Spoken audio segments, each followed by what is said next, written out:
Você já percebeu como o cinema pipoca e os blockbusters vêm a cada ano esgotando os mesmos assuntos? Narrativas mais simples e até mesmo mais infantilizadas. A lista de maiores bilheterias do mundo tem como denominador comum filmes de ação, super-heróis e, claro, todos eles pertencentes ao mesmo dono, a Disney. Fala galera, meu nome é Pedro Henrique e a ideia desse vídeo é tentar entender um pouquinho do porquê Hollywood infantiliza seus filmes e como ela faz isso.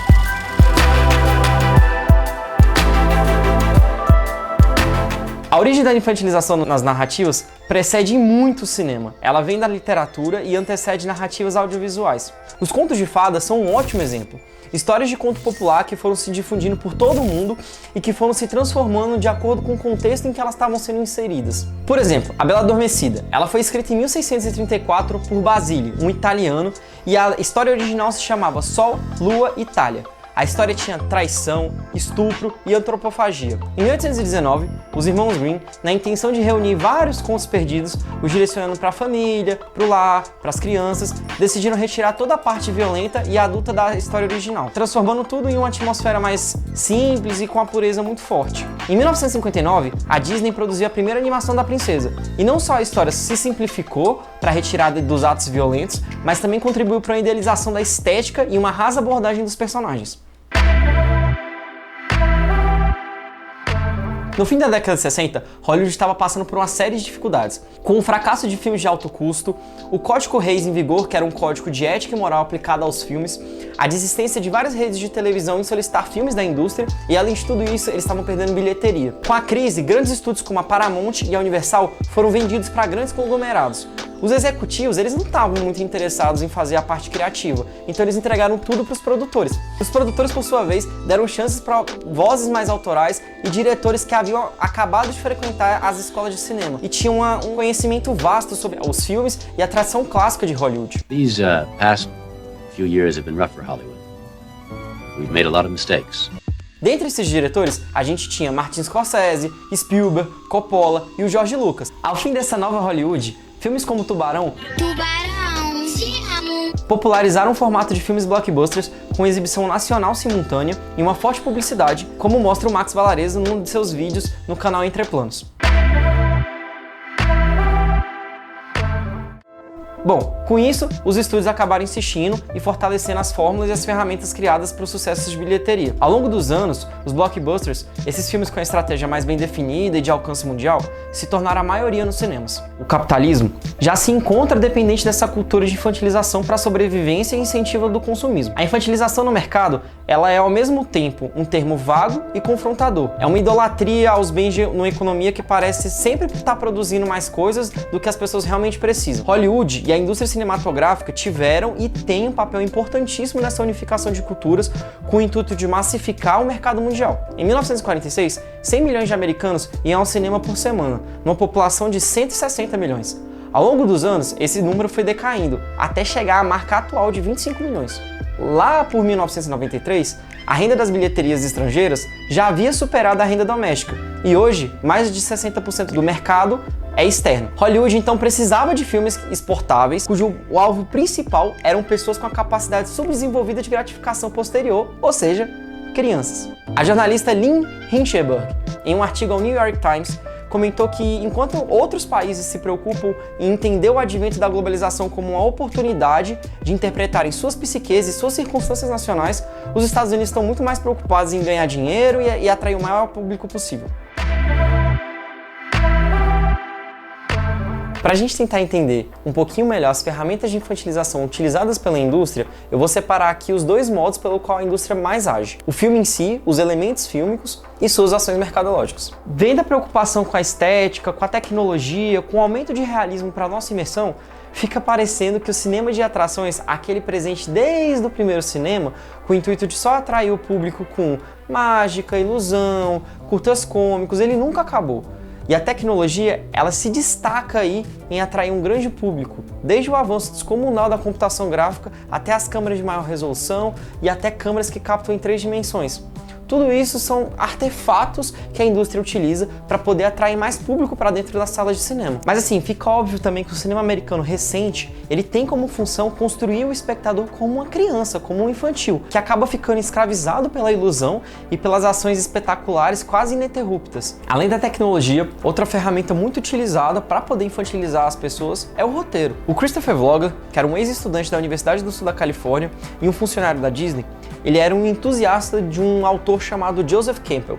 Ele escreveu O Herói de Mil Faces. O Vogler, ele se prontificou a estudar o Campbell e, tendo uma compreensão do seu estudo, ele acabou escrevendo um memorando de 7 páginas que era uma espécie de resumo do livro do Joseph Campbell. Ele chamou de O Guia Prático do Herói de Mil Faces. Era basicamente uma fórmula de como as histórias poderiam ser escritas. Esse memorando de 7 páginas teve uma importância muito grande dentro da Disney, que estava passando por uma crise e que depois da implementação desse memorando, consolidou o que a gente chama hoje de paradigma da Disney. Os filmes animados de 1989 até 1998, eles tinham a mesma estrutura e só mudavam o contexto. Fica muito claro quando você para analisar os traços dessa estrutura em filmes como Aladdin, O Rei Leão, Mulan, entre outros. Esse paradigma narrativo, ele foi resultado de décadas e décadas de aprendizagem e acabou vindo dessas experiências com inovação e com a linguagem própria que a Disney desenvolveu.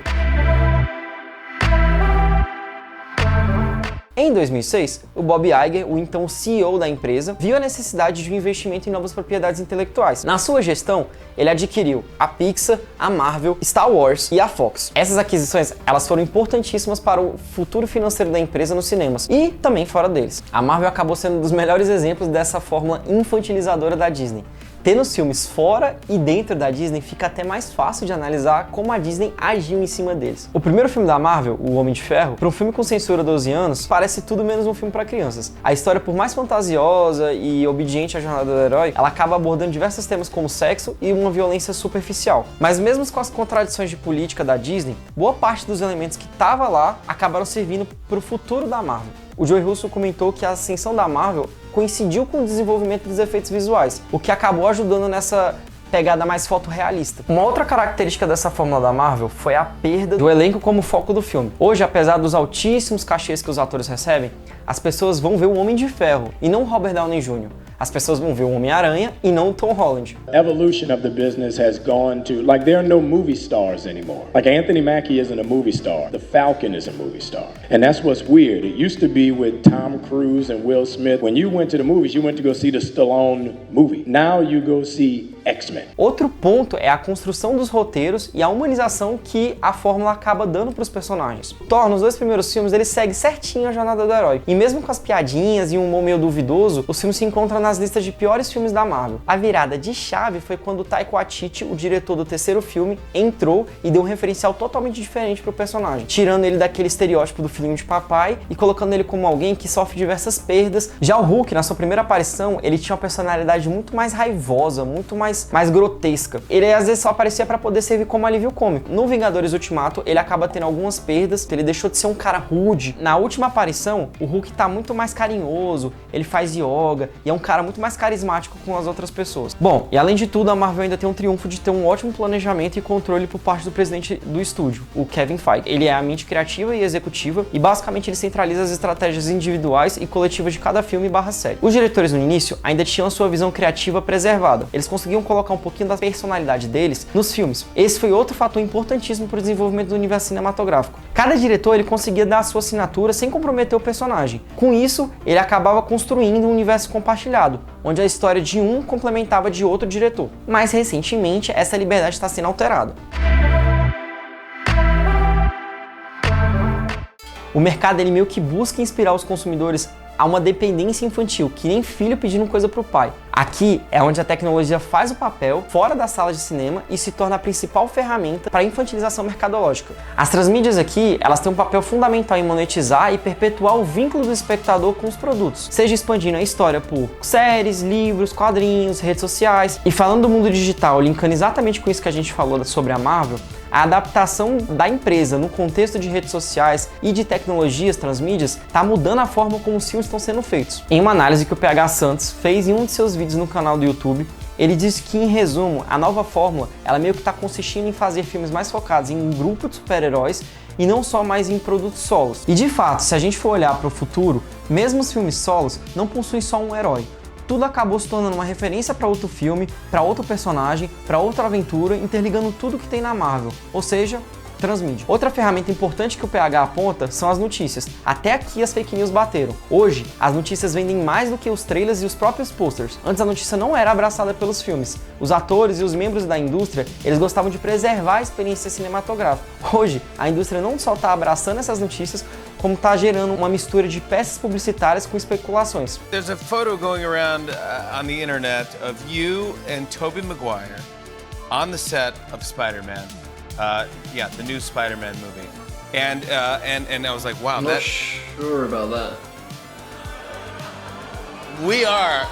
A regra, como o próprio PH disse, é encher as pessoas com várias informações, criando e desmentindo fatos, negando até o final para depois entregar tudo que as pessoas pediram nas telas. O que, para mim, também funciona como uma espécie de teste prévio da audiência, fazendo com que os estúdios sempre apostem em decisões seguras. E é claro que com tanta desinformação, desejo e promessas a serem cumpridas, a dificuldade dos diretores com controle criativo acabou aumentando. Outra grande atitude é se distanciar da grande mídia e focar em influências, para poder promover a longa vida dos filmes. Só que os efeitos colaterais dessa nova fórmula, dessa adaptação da Marvel para essa cultura massiva de quantidade de conteúdos, já está começando a exibir os primeiros sinais de exaustão. A queda na qualidade dos efeitos especiais e dos roteiros da Marvel está sendo bem expressiva, apesar dos números de bilheteria ainda se manterem grandes. Mas em um artigo recente para a revista Vulture, um ex-artista anônimo conta relatos de cargas horárias de trabalhos abusivas, coisa de 7 dias por semana, com uma média de 64 horas de trabalho semanal, prazos curtíssimos e cobranças descomunais, entregando produtos de qualidade técnica duvidosa. Contudo, a Marvel, a Disney e a indústria não vão mudar seu comportamento. Afinal de contas, elas são empresas e precisam do seu lucro. Eu realmente acredito que aqui o desenvolvimento de um senso crítico é mais do que fundamental para se ter um discernimento do que é realmente bom e do que é lixo massificado pela indústria